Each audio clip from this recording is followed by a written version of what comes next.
حضرت اورنگزیب عالمگیر ایک نیک و متقی بادشاہ تھے، ولی کامل اور مجدد بھی تھے۔ حضرت اورنگزیب رضی اللہ تعالی عنہ اجمیر شریف حاضر ہوتے تو کبھی کبھی فقیر کا لباس پہن کر اور مشکیزہ بغل میں لے کر حاضرین دربار کو پانی پلایا کرتے تھے، اور کبھی لنگر خواجہ غریب نواز رضی اللہ تعالی عنہ حاصل کرنے کے لیے فقیروں کی قطار میں کھڑے ہو کر لنگر حاصل کیا کرتے تھے۔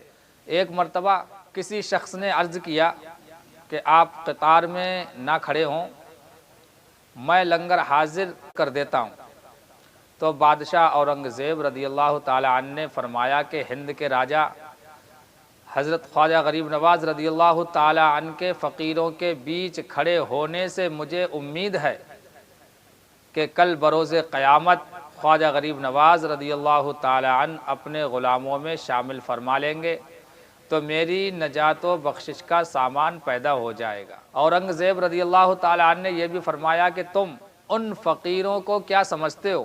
ہم نے خواجہ غریب نواز رضی اللہ تعالی عنہ کو ان فقیروں کے ساتھ دیکھا ہے اور دیدار کیا ہے۔ ایک مرتبہ حضرت اورنگزیب رضی اللہ تعالی عنہ دربار خواجہ غریب نواز رضی اللہ تعالی عنہ میں حاضر ہوئے تو دیکھا ایک اندھا فقیر دروازے پر کھڑا ہے اور بھیک مانگ رہا ہے، اور اس سے پہلے بھی فقیر کو بھیک مانگتے ہوئے دیکھ چکے تھے اورنگزیب۔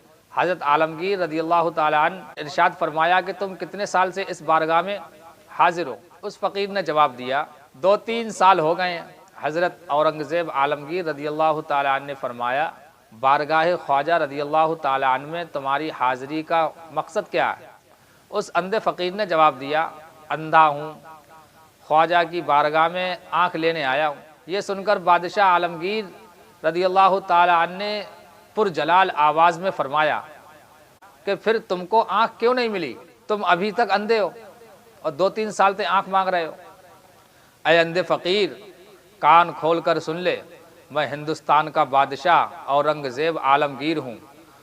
خواجہ کی قبر شریف پر فاتحہ پڑھنے مزار شریف کے اندر جا رہا ہوں، اور فاتحہ پڑھ کر واپس آؤں تو تیری آنکھ نظر آنی چاہیے، اور اگر تو اندھا ہی رہا تو میں تجھے اس تلوار سے قتل کر دوں گا۔ حضرت اورنگزیب عالمگیر رضی اللہ تعالی عنہ مزار انور کے اندر تشریف لے گئے۔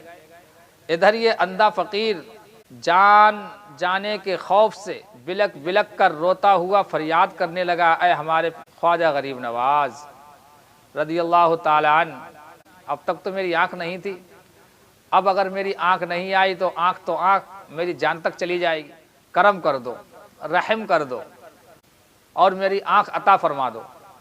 غریب فقیر کا رونا بلکنا ان کو کب گوارا ہے؟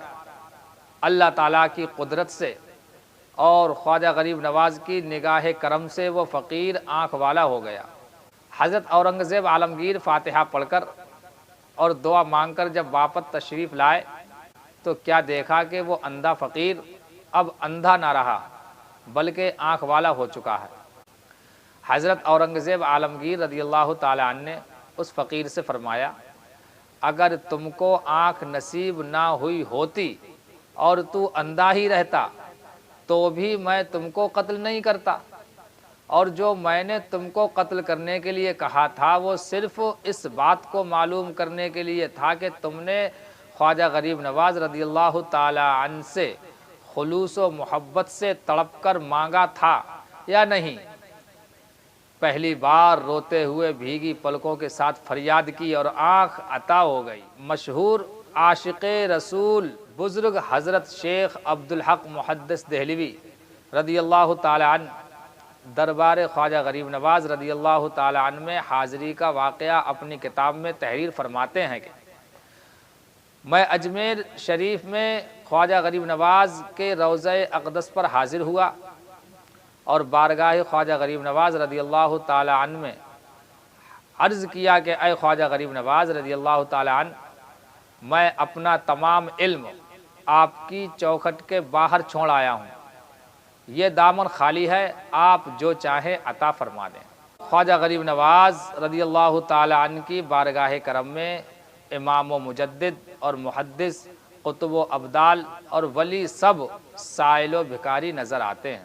مشہور و معروف حضرت وارث علی شاہ وارث پاک رضی اللہ تعالیٰ عنہ دیوا شریف، جب سے اجمیر شریف میں حاضری دی اس کے بعد آپ نے کبھی جوتا نہیں پہنا۔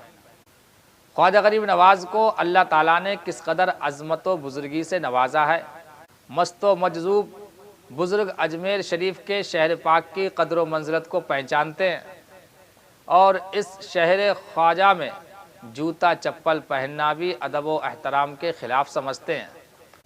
سرکار نور حضور نوری میاں رضی اللہ تعالیٰ عنہ ارشاد فرماتے، سرکار خواجہ غریب نواز رضی اللہ تعالیٰ عنہ کے دربار سے فقیر کو حکم ہوا ہے کہ اپنے خدام و مریدین کو بتا دے کہ اگر کسی شخص کو کچھ عرض کرنا ہو تو درخواست لکھ کر وہ آپ کو دے دیں اور پھر آپ کی معرفت میں اس درخواست کو قبول کر لوں گا۔ خواجہ غریب نواز کی بارگاہ میں بڑے بڑے علماء، محدث، مفسر، مفکر، بڑے بڑے بادشاہ حاضر ہوتے آئے ہیں۔ شیطان اللہ تعالیٰ کا دشمن ہے اور شیطان میں اتنی طاقت ہے، اتنا اختیار ہے اسے کہ وہ کسی کو بھی بہکا دیتا ہے، بلکہ انسان کی رگوں میں خون کی طرح دوڑتا ہے۔ تو شیطان کی وجہ سے پوری دنیا میں کھلبلی مچی ہوئی ہے۔ شیطان جوا کھلاتا ہے، شراب پلاتا ہے، بڑے بڑے گناہوں میں ملبوس کرتا ہے انسان کے لیے۔ تو شیطان میں تو اتنی طاقت ہے کہ وہ تمام دنیا میں کھلبلی مچا دے۔ جو اللہ کا دشمن ہے وہ زندہ ہے، اور جو اللہ کا دوست ہو تو کیا دوست میں اللہ تبارک و تعالیٰ طاقت نہیں دے گا؟